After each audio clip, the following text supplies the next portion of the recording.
এবার বন্ধু কি হলো, একটা কারামত শুরু হয়ে গেল। ওই দিক দিয়ে পৃথিরাজের মধ্যে টেনশন কাজ করতেছে। পৃথিরাজ শুধু বারবার বলতেছে, হাই রে, না জানি ওই বিন্দেশি মুসাফিরে হিন্দুস্তানের জমিনে কদমটা বাড়িয়ে দিল। আমি আশ্চর্য হয়ে গেলাম, কারণ রাজা পৃথিরাজের মা নাকি মৃত্যুবরণ করার আগে পৃথিরাজকে বলে গেছে, বাবা একদিন তুমি এই দেশের রাজা হবে, এই দেশের দায়িত্ব তোমার হাতে থাকবে, কিন্তু বাবা মনে রাখবা তুমি ক্ষমতায় থাকা অবস্থায় বিদেশি মুসাফির এই দেশে আসবে, তার কাছে এত শরীর পাওয়ার থাকবে, তুমি তার সাথে যুদ্ধ করতে যেও না, তবে যুদ্ধ হবে, এই তার ক্ষমতার কাছে তোমার ক্ষমতা তুচ্ছ মনে হবে। পৃথিরাজ টেনশনে পড়ে গেল, না জানি সেই মুসাফির এই দেশে কদমটা বাড়িয়ে দিয়েছে। টেনশনে তিনি থরথর করে কাঁপতেছেন বন্ধু। তখন তৎকালীন সময়ে পৃথিরাজের আমলে তখন যিনি সবচেয়ে বেশি পূজা মণ্ডপের পুরোহিত ছিলেন, তার নাম ছিল সাদিদেব বা সাদিদেব। কি তিনি তখন 100-র উপরে মন্দির তিনি কি করতেন, পরিচালনা করতেন। অসংখ্য উপার্জন এই মন্দির থেকে আসতো। উনি অনেক জাদু জানতেন। কি জানতেন? অনেক জাদু জানতেন, তাদের কাছে অনেক পাওয়ার ছিল। এখন বন্ধু অনেক লম্বা ঘটনা, আমি মূল চমক কিছু কথা বলে শেষ করব।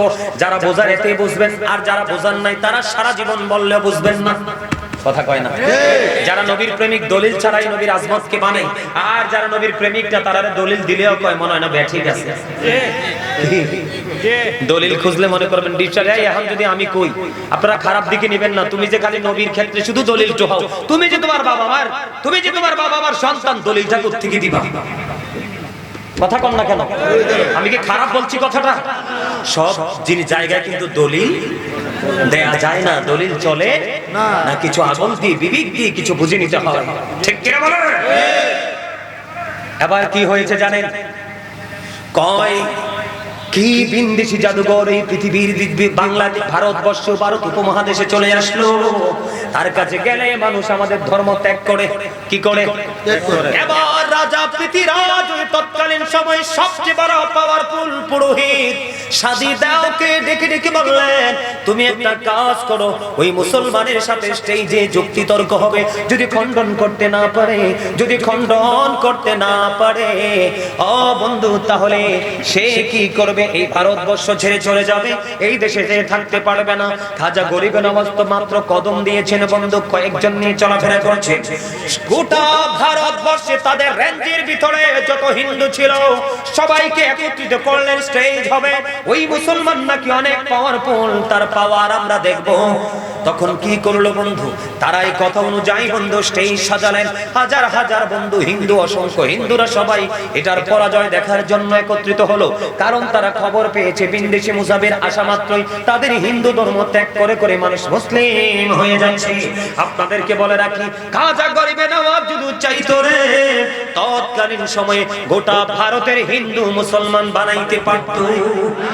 আপনারা বলতে চেয়েছিলাম হেঁটে হেঁটে আসছেন কিনা আজকের এই মাহফিলে?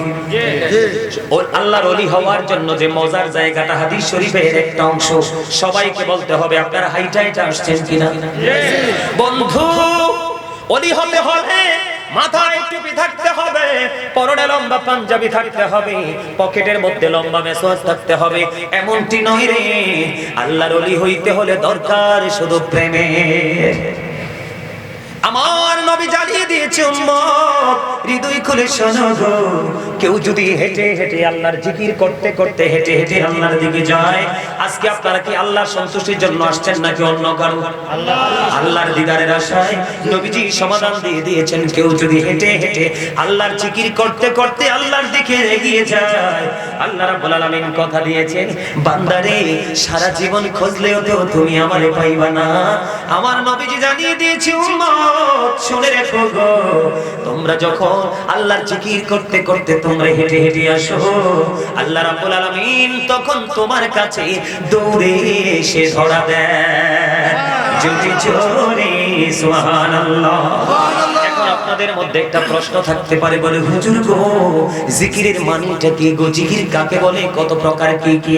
আমার দিকে তাকান ও বন্ধু। সুবহানাল্লাহ বল আল্লাহর জিকির, আলহামদুলিল্লাহ বল আল্লাহর জিকির, লা ইলাহা ইল্লাল্লাহ বল আল্লাহর জিকির, আলহামদুলিল্লাহ বল আল্লাহর জিকির, আল্লাহু আকবার বল আল্লাহর জিকির। কাউকে ভালো কাজের জন্য ডাকা, এটাও আল্লাহর জিকির।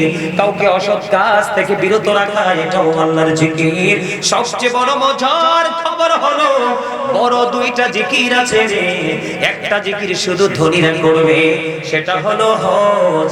হজ হলো হজ আল্লাহর জিকির, হজ হলো আল্লাহর জিকিরের জুলুস, যেটা বিভিন্ন জায়গা পরিদর্শন করে সম্পূর্ণ করা হয়, এটাকে বলা হয় জিকিরের জুলুস।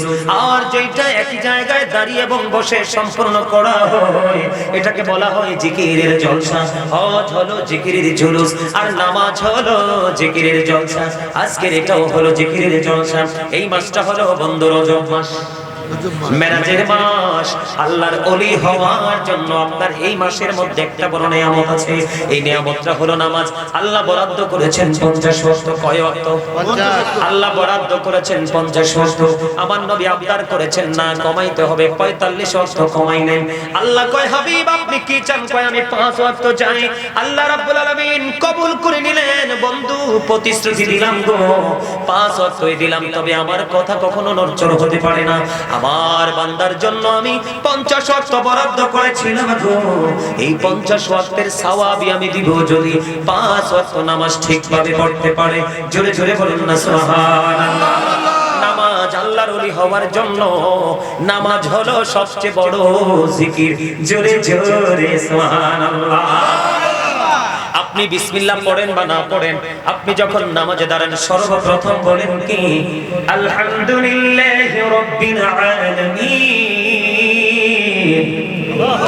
আসেনি আলহামদুলিল্লাহ। অল প্রেজ ইজ টু আল্লাহ, সমস্ত প্রশংসা আল্লাহর। আমরা প্রশংসা, এটাও একটা জিকিরের অংশ। কথা বলেন না কেন? রুকুতে যাই কি পড়েন? সুবহানা রাব্বিল সুবহানা রাব্বিয়াল আযীম পড়েন কি পড়েন না? কেউ 3 বার, কেউ 5 বার, কেউ 7 বার, যার যার সক্ষমতা অনুযায়ী। তবে জামাতে ইমাম যিনি, তিনি তখন ইচ্ছে মতো পড়তে পারবে না, কারণ হলো নবীজি শিক্ষা দিয়েছে লম্বা জামাতে ছোট ছোট কেরাত পড়ো, কারণ কোন মানুষের কোন সুবিধা সেটা তো বলা যায় না। তুমি যখন পার্সোনালি নামাজ পড়ো তখন ইচ্ছে মতো বড় বড় করে পড়ো, এরপরে সিজদায় গেলে পড়েন সুবহানা রাব্বিয়াল আলা। পড়েন কি পড়েন না? এই যে ছোট ছোট জিকিরের অংশগুলো কিন্তু নামাজের মধ্যে আছে। এই জন্য নামাজ হলো শ্রেষ্ঠ জিকির। আল্লাহর ওলি হওয়ার জন্য গুরুত্বপূর্ণ ভূমিকা আমি আগেই বলেছিলাম দুরূদ দিয়ে। এখন আবার আপনাদেরকে আরেকটা মজার জায়গায় আমি নিয়ে আসলাম।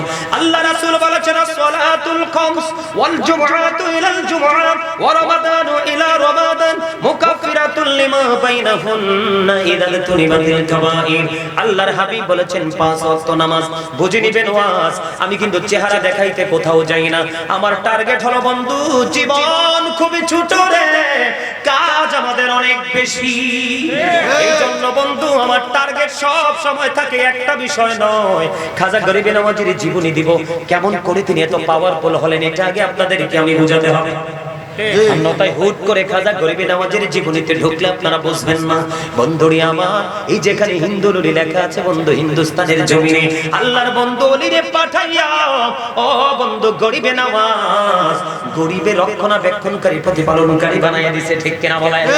আর এখানে আতায়ে রাসূল শুরুতে লিখেছে আতায়ে রাসূল। খাজা গরিবে নওয়াজকে যা দান, আতায়ে রাসূল মানে হলো রাসূলের দান। রাসূল দান করেছেন প্রাণ খুলে, কারণ আল্লাহ বরাদ্দ দেওয়ার মালিক আর দানের মালিক হলো আমার নবীজি। জোরে জোরে বলেন না সুবহানাল্লাহ। খাজা গরিবে নওয়াজ নয় শুধু, পৃথিবীর বুকে যতগুলো আল্লাহর ওলি আছে রে, প্রত্যেকটা আল্লাহর ওলির জীবনী আপনি ঘাটে দেখেন।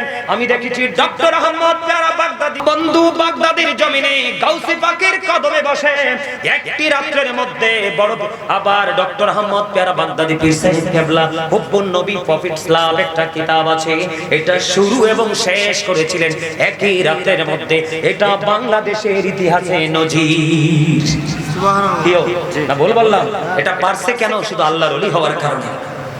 আল্লাহর কুদরতি শক্তি ওনার মধ্যে সব ছিল, ঠিক না বলেন? এবার আমি আপনাদেরকে বলবো হুজুর বন্ধু, আপনাদের এই নবীনগর শিবপুরের মানুষগুলো ম্যাক্সিমামই পাথরের মতো শক্ত, এদের উপায় কি হবে জানি না। ও বন্ধু, এই যে অহংকার এক গোরামি করার কারণে এই মানুষগুলোর কি পরিস্থিতি হবে, এই বিষয়টা শেষ করে ছোট্ট একটা টপিক আমি আপনাদের দিকে নিক্ষেপ করব, তখন বুঝবেন অহংকার এক গোরামির ফলটা কেমন হবে। একটুখানি অপেক্ষা করেন বন্ধু, আমি জিকিরের মধ্যে আছি, আপনাদেরকে খারাপ লাগে না? দাদা জিকিরের মধ্যে আছে, খারাপ লাগে কিনা? আমাদের প্রধান অতিথি এসেছেন, সময় দিতে পারছি না, উনি কোথায়? আপনি কি বিরক্ত হচ্ছেন? অসুবিধা আছে? আলহামদুলিল্লাহ বলেন। আমাদের প্রধান অতিথি অত্যন্ত অনেস্ট ম্যান, আলহামদুলিল্লাহ বলেন। কিছু মনে করবেন না, প্রধান অতিথি সাহেবকে বলছি। গত